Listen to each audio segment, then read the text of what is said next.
Okay, hello, I'm Paul, I'm the game's developer, and in this video we're going to take a little look at the level editor in a bit more detail than before.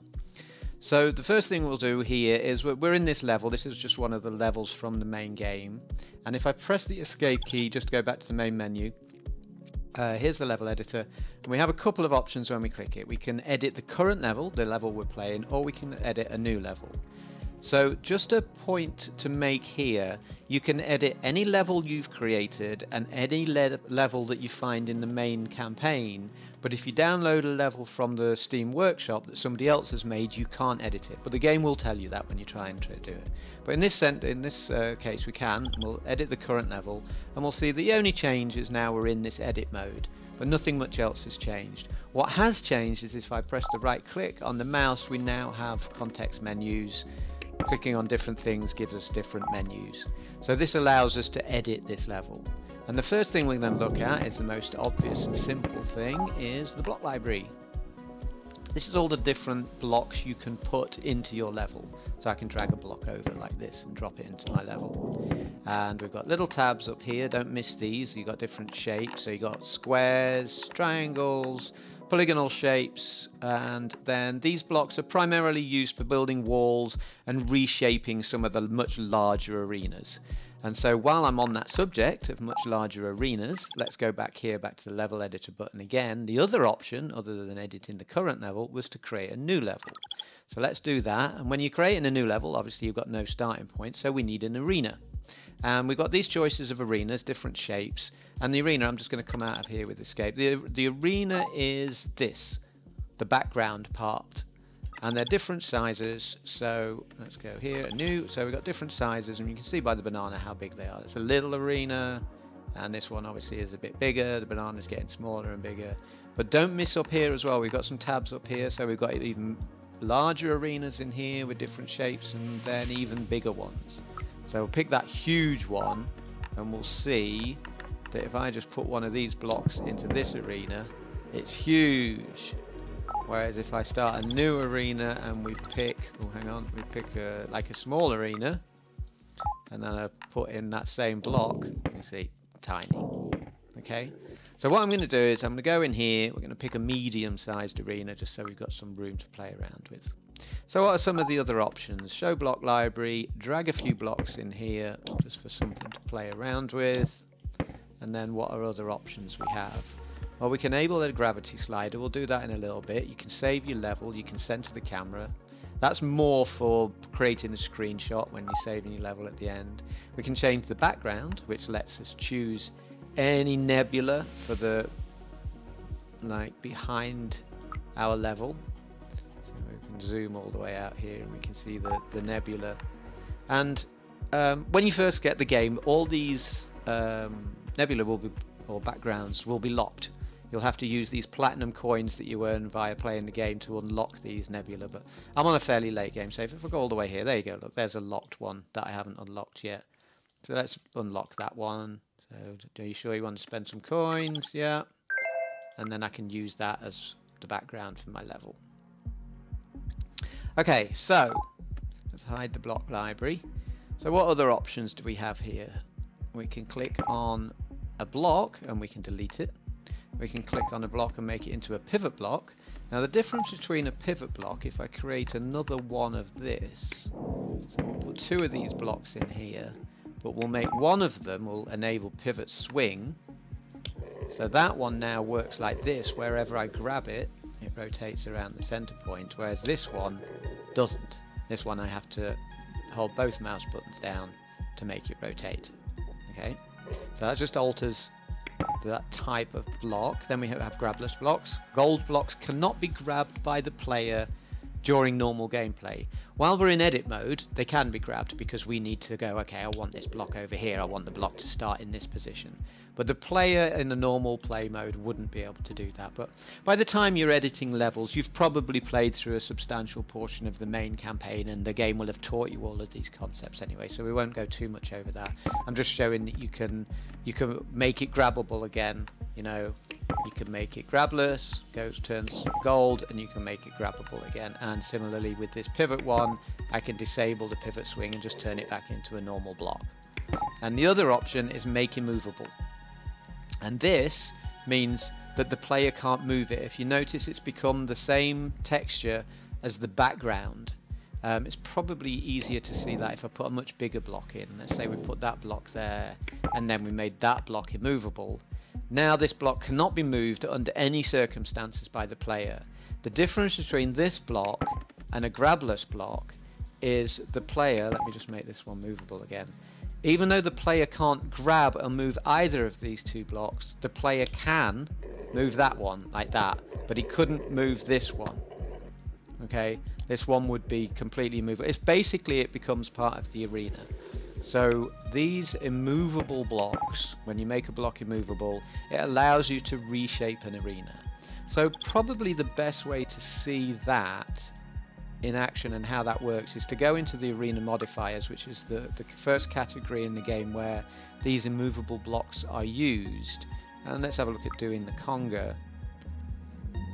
And we can see that we've used blocks in this level to create this structure, and this, because we're not in edit mode, I can't do anything with these, and you can see I can't grab them. I'm trying to grab them, I can't, and other blocks can't move them around. Whereas grabless blocks, let's have a look at a level with some grabless blocks in it. This is probably a decent one. The difference between grabless blocks and immovable is the player, again, I can't grab these, I can't touch them, but I can move them. I can move them with another block. So that's the difference. Okay. So I'm going to turn this level, we're in normal gameplay mode, I'm going to go back into edit mode for this level by just going back to the main menu, go into the level editor and editing the current. And so now we're back in edit mode, and in edit mode we can again move these because we might want to set up the level for the start of the game like this. So you can edit them and move them in edit mode. Okay, what else do we have in here? Save, reset level. That would be a reset to how the level the reset level only appears if the level has been saved in the past, and it returns it to its last saved state. That's what the reset level button does. We've done change background, enable multi-zone. We'll look at that in 1 second. So let's start a new level. The easiest way to show you what I want to do next is to start a new one. We'll start a medium, just a square level. Let's imagine we've put these blocks into our level, and we've been playing it, and we've stacked our blocks up. I mean, obviously this is incredibly simple with just square blocks. And let's say this is our level, and we want to put a goal zone here, you know, to trigger.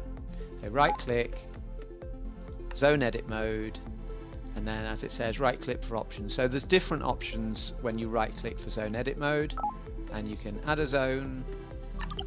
You choose which type of zone you want. Do you want it rectangular or circular? So we'll go circle. Okay, and this is, you can now click one of these to change it from a goal zone to a drop zone, but we'll look at drop zones in a minute. So we'll leave it there.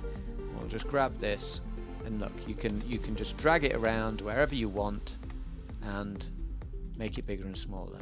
And one thing to note here, one of the reasons why we have zone edit mode is if I put the zone over here and right click and exit zone edit mode, you'll see that in normal gameplay the zone isn't above here, but in zone edit mode zones get brought to the front and everything else becomes immovable. So it just allows us to edit zones without the clutter of everything else going on. So then we put our level zone here, okay, and we can add another zone. There can be up to 3 zones per level. Now if you've got normal zones like this, we'll add 3, and let's add a square one, and we can resize this one, or a rectangular one. We can put them here. Now if this is your level, and let's say you've finished it and you put the level out, if you've got these normal goal zones, each one of these can be triggered individually. So you can set your level up so you've got a certain amount of blocks and make it possible to reach any of the goal zones, but you couldn't reach them all at the same time. But you would need to figure out how to use the blocks that are in the level to reach each of the goal zones. However, there's another type of goal zone which is called, or another type of level which is called a multi-zone level. And we can enable that just by doing this. And we go enable multi-zone, and they change color. Now when you've got a multi-zone level, that means that the player has to trigger all of them and have a block, a stationary block in all 3 of them for any of them to work. So that this allows for, if we go to our level select, and we'll have a look at, where are we? So Trifecta has some multi-zone levels. And in this level we've got these selection of blocks that we have to somehow use these blocks to trigger all 3 of these at the same time. Now these slopes, I'll tell you, are too much to just stack right under here. Nothing would stand on there. So somehow you've got to figure out how to trigger all 3 at once. So if that's something you're looking to do, that's an option on multi-zones. And is there anything else? I suppose the only other thing is if we're in zone edit mode and we can add a zone, we'll add a circular zone. We'll right click, disable multi-zone. One other option is you can right click on zones in zone edit mode and modify them. So I could swap the goal zone to a drop zone. Or I can right click on it, modify it and swap its shape using, because these are tabs at the top, and swap the circular one to a square one. I think that's about all of the options, and that's everything required to make a level in the game. So with that kind of overview done of how editing levels is actually performed, and I want to spend a little bit of time just talking about how to make a decent level, because there's a lot that I've learned during the creation of the game, and we're still exploring it. Even now it's like I think I could probably make 500 levels and really not cover the same ground twice. It's strange just how flexible and how much variety you can get out of it. So what have I learned along the way? How do you make a good level? Or like if you're a new player and you've not made a level before, how do you make a level? Do you come up with the concept first? Generally not. Generally speaking, I will take my inspiration from just playing around in the level editor. So if you're watching this and you've never made a level before, try this process for making a level. Start by going to the level editor. Pick a arena that just you like the look of. You don't need to have a good idea. The arena itself will inspire you. Then we'll right click, we'll show the block library and just throw some random blocks in there. Don't try to plan what is going to happen, how they're going to work, what you're going to do with them. Maybe we'll put 3 of these in here. Okay, and then maybe we'll put 1 of these in here and this one. Totally random. Okay, I mean, again, we're just talking about making your first level and making a fun level. And then play it. Imagine this is a level in the main game, in the campaign, and we don't have a goal zone yet because we haven't created one, but how high can we get this? I mean, what can we do to make a tall tower given the blocks that we have here? So we can start playing around, and that makes a kind of a relatively flat base, and I can put that one there, say, and this, and like, how am I going to stack on top of there? Well, maybe can I do something with that which lets me do that? It would work under some circumstance, I'm sure. Like maybe would that fit on there? Can we somehow get this to balance? And just by playing around with the blocks you've given yourself, you start to inspire yourself to create a level and go, oh, wouldn't it be cool if, or wouldn't it be cool if, or like maybe we want a ledge here. Oh, there was one thing I didn't show you. We skipped it earlier. Enable gravity slider, and this is important now for this concept. So the gravity slider does what you would expect it to do. It changes gravity. So down here we got 9.81 meters per second, which is normal gravity. So things fall normally. Okay, but if we turn it up here, we've got no gravity. and as we slide it, the gravity slider makes things move. So what this enables us to do in the level editor is place objects into our arena, and then if we right click and make it movable, now it's part of the arena. Then we can turn gravity back on as normal, and now we've got a modified shape to our arena. Okay, so maybe you're going to play around with this idea and go, okay, I'll see how can we get stuff to stretch over to the left hand side, and maybe we'll have a goal zone over here, and I'll have to use the weight of these blocks that we've got to stop this from sliding over and falling over, you know.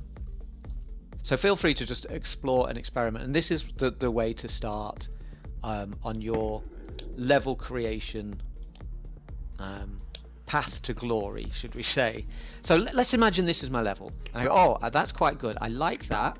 So I'm going to delete all of these blocks, and I like this, and I want to put a goal zone here. So we're going to right click and go into zone edit mode, and then we're going to add a circle zone, and then I'm going to zoom in with the mouse wheel, and then we're going to put that there and go, there we go, that's my level. Okay, I'm going to exit zone edit mode. This is my level. I'm done, I'm finished. I don't want to give, here's a thing you need to be aware of. If you leave the gravity slider active, the gravity slider will actually be active when the player plays the game, because there are levels. If we just have a look here, there is a category. Where is it? Where's the gravity slider? Did I go past it? There we go, gravity slider. From that point on in the campaign, the gravity slider can be used in any of these levels, and it allows the player to manipulate the gravity, which allows for completely different solutions. So be sure, if you don't want them to have that option, to disable the gravity slider before you save your level. Okay, now we're going to save the level. All you do is right click, choose save level, give it a name, and we're going to call it stretch left, or hang left or something. And you don't need to give it a name, but your name will appear, whatever name you put on there. So cool dude, I'm a cool dude, and we'll see in a second it's going to come up, this level was made by cool dude, and we save it, and it says your level is now available in custom levels of the main menu, and it tells you exactly where it is on your computer. You can actually share that folder or the contents of the folder with another player if you want to share your level like manually, but you can do it instantly via the workshop, which I'll show you in a second. Okay, so we've saved it. This is our level. Now we want to go and find it and play it. It said it's in the main menu, so back to the main menu, custom levels, and we'll find it in here. So let's have a look. Stretch left, here it is, and now we can play it. It's level, oh, now here's the problem. What we've done is we've saved the level in its completed state, which is no good. We don't want to give the player the chance to give them the solution straight away, so we've made a mistake here. So what do? Okay, we're playing it. We go back to the main menu, we go to level editor, and we go to current. So we're going to edit the current level. So now we're back in edit mode again in our level, and the change we should have made before we saved it was to just set the blocks up on the edge of the arena in a way that doesn't make it obvious to the player what the solution is. And I try to place these in kind of interesting ways that look kind of symmetrical and make the whole thing look nice. And this is just kind of random, but that kind of works for me. Okay, and so now we have our completed or level ready. So let's go again, and we'll go save. And it's kept the name, it's kept all we need to do is click save, and it said a local level already exists, we want to overwrite it, we do. Let's put it back in the same place, and then we'll go back into custom levels, and we'll find that, what did we call it, stretch left, here it is. Now notice this, the background picture. It's taken that screenshot of our level at the point we click the save button. And notice how the other levels are nicely centered. So how do we do that? Well, let's go back again. We'll go in here, and we'll edit it again. We'll go to level editor and current again. And this time it's already centered, but like last time when we clicked save, we were looking here. So what we want to do is center our level, and we can use this right click center the camera option to make sure it's symmetrical. Then when we save, and we click save, and we overwrite again, and we go back into custom levels, we'll see that our level looks nice on the button. Okay, wonderful. Now the other option is we can right click and save, and if you see this button here, toggle workshop options, if you wanted to share it to the Steam Workshop and share it to everybody else who plays the game and you want to share your level with them, all you have to do is click in here and give it a description if you want to. You don't have to, but you can go, this is my first level, let me know what you think. Okay, and then you click save. I'm going to put test in here so I don't confuse anyone who sees this level. Testing while making a video, ignore me. Okay, and I'll save it, and then what's good, this is important, but we'll look into this in the workshop video, what's going on here, but I just wanted to show you how simple it is to do this. So we'll overwrite, and it'll tell me that your level was also submitted to the Steam Workshop. So that would now be on the Steam Workshop, and you can browse the Steam Workshop. Like I said, we'll look at it in the Steam Workshop video in more detail how that all works. But other players could subscribe to your level, and it will automatically appear in their game. In here in the custom levels, they will be able to go to here into the Steam Workshop. So custom levels, this is just where all downloaded levels or levels you create are placed. And then in the workshop it will be all the levels you've subscribed to, and we'll find that our stretch left is in here. And for now, because it's not a real level or whatever, and I don't really care about it. Actually, I might as well leave it there. It's not terrible.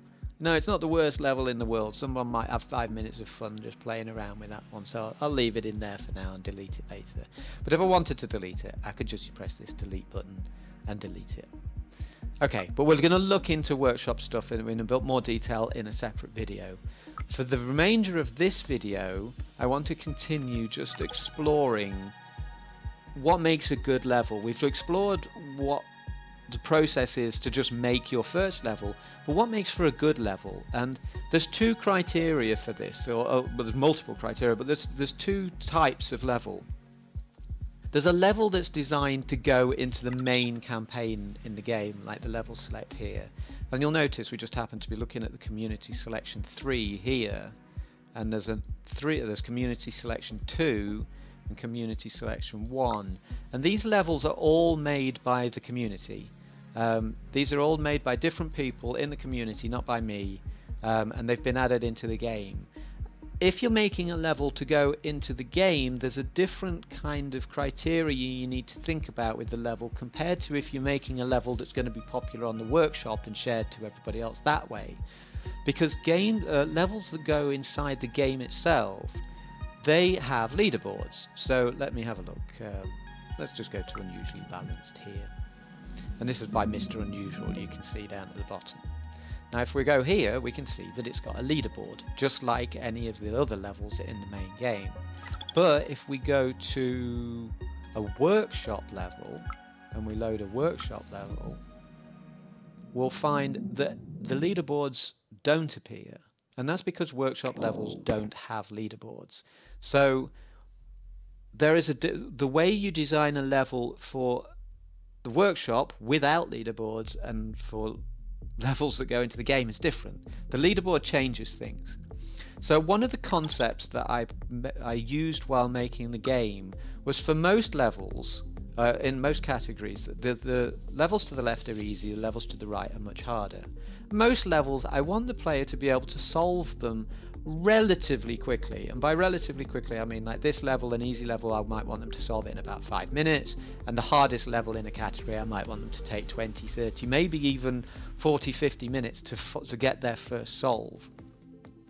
But most of the time you want to be planning a level, so let's play this one, and I can demonstrate this better by putting the level together. Now I'm experienced, so I'm more likely to get a solution to this faster than the player, faster than the new player.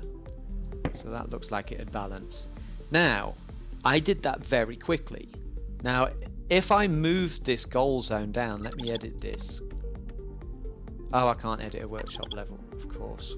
Okay, let's take that same kind of example. We'll go in here and we'll edit this one. This is a main game level which can be edited because it's a workshop level. And then if I go in here and we solve this level like this, you can see that there's plenty of room to make it easy for somebody to solve it, because that level was in warming up. It's one of the first levels in the game. But what you want to think about is, I need to make my levels, let's try something a little bit more difficult like one of these, and let me turn back on loading of auto saves. So when I load one of these levels, maybe I'll have one of my older solutions load with it. Did I go columns there? I did. Let's try this one. There we go, we've got a solution here. Just save us a little bit of time. Oh, and it fell down. So this is worth actually talking about, actually, while it just happened. Sometimes your solutions that stood up and were stable when you made them are not stable after loading them, and that's just an unfortunate thing to do with the way that the physics engines work in modern games. It's like they're a little bit of a fake, and sometimes when it recreates the situation, it's not quite as balanced as it was before. But anyway, I'm trying to get to this point about how do you set the difficulty of a level. Now you'll notice that I've solved this relatively quickly, but I knew this trick, and the only way to solve this level is to use this trick. You can't solve it by trying to stack here. There's no way these blocks will stack here. You have to use this. And it's this kind of, I'm going off on a little bit of a tangent here, but it's this kind of fresh idea that also makes for a good level. Every level you make, if you want it to be considered a good level and stand out and not just be a rehash of something else, try to come up with some new concept that you've not played before, and you'll be surprised how easy it is to do that. There's just so much variety and so many possibilities. I've just beaten my previous score here, that you will be able to do it. Just play around and experiment, and you'll just by chance go, oh, I wonder if you could do this. But getting back to the point why I was doing this and what I was doing, it was like, when you create your level, make it relatively easy to solve if it's going to go into the main game, because as long as you've got leaderboards, the real longevity of your level isn't solving it, it's getting the best score possible and pushing those leaderboards. Because as you can see here from the leaderboards just here, and we've only got 5 showing of each, everybody's got a different score, you know, and the players at the top have probably played this level for an hour or more to try and get the highest score possible. But that new player, all you're asking the new player to do in order to solve this level is figure out this, to figure out that they had to do this at the bottom. Once they've figured it out, the solution is easy, and I think that is one of the core concepts of making a good level. It's not so much making a level that's so incredibly hard to balance that it keeps falling over, because that just becomes frustrating. The trick is to try and create a level with a new idea or a new concept that is actually easy to do once you've figured out what the trick is to the level. You know, and then the players can start to figure out, well, how am I going to get this even higher, and they can start pushing it and making their level even more imbalanced. Look, and we've got a little bit of extra height there. You know, and we're pushing the score higher.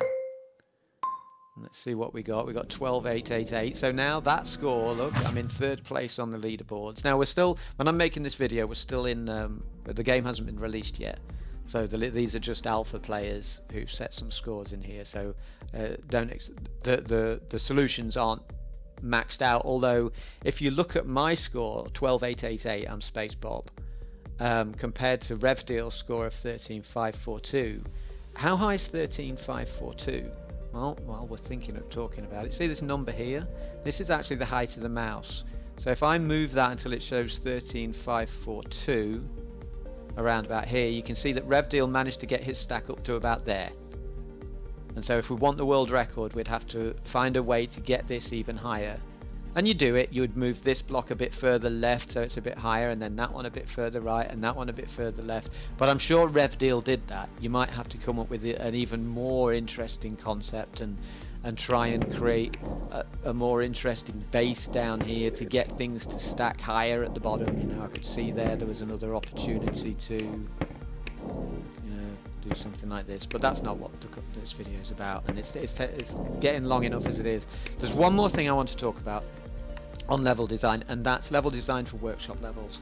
Now, workshop levels, because they don't have leaderboards, we don't know for sure yet, because workshop support's only just gone into the game. We're just starting to explore it, but without leaderboards, almost certainly the most popular workshop levels are going to be the levels that offer just the perfect amount of challenge that make the player like this level with this idea. But rather than this level how it was easy to get the solution once you knew you had to do this, if I was designing this for the workshop, I would actually try to make this try to find the most optimized solution I could, and then I'd go, okay, so let's edit, and let's go into edit mode because we're in play mode. Let's edit the current level, and then we'll go into zone mode, and then I would move this, and we can right click. I was going to reset, but has that been removed? 1 second. Exit zone edit mode. No, it has. I've removed it. Okay, I must have done that for a reason. Okay, so anyway, I'd move this, if we're doing a workshop level, up to here, so that the solution, not only you need to figure this out, but you would need to figure out an optimal solution. Now, I did this very quickly, so this isn't the perfect example. The perfect example would be for me to think, right, I want a fairly experienced player, I'm an experienced player, to take about 15 minutes to be able to beat this level. So if I spend 15 minutes trying to make my tower as high as possible, I can feel fairly confident that a player of my skill level would spend about 15 minutes managing to get their tower to the same as this height, you know? Or if I wanted to make my level more difficult for an experienced player, I could spend an hour trying every combination of blocks and everything to see how far can I actually push this, and then set my goal zone so only that could touch. And I feel like you're going to have the most success with level design on the workshop by taking that philosophy. Because there's no leaderboards, players will be more likely to solve a level and move on. Whereas if they're playing a level in the campaign where they've got leaderboards, they're much more likely to solve a level and then see that people have beaten them and then feel inspired to try and beat those levels, especially if it's friends who've beaten them. So I think I'm going to wrap it up there. I'm sure I'll think of things I should have said and forgot to say, but I've covered a lot of the points I wanted to make, and I've still got to make a video on the finer points of using the workshop and those ideas, so maybe I can explore some more workshop thoughts over there. But thanks for watching. I hope this helps, and if you've got any suggestions, do let me know, and I'll maybe make a better video in the future if I've missed some really crucial things that should have been shared. But thanks for watching.